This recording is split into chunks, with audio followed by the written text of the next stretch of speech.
mo, Jollibee. Of course, bago natin simulan ito, mayroon pong inihanda si Jollibee special number para sa lahat ng mga birthdays sa araw na ito. Sa lahat ng mga nakapula, happy birthday!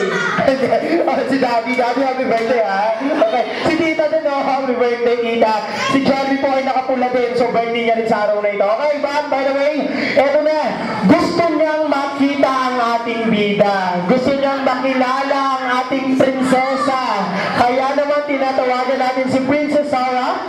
Nasaan na si Baby Sarah? Halika dito, Baby Sarah. Tawag ka ni Jollibee. Yes, gusto kanyang yakapin. Isang malaki. Ayan, big hug. Wow.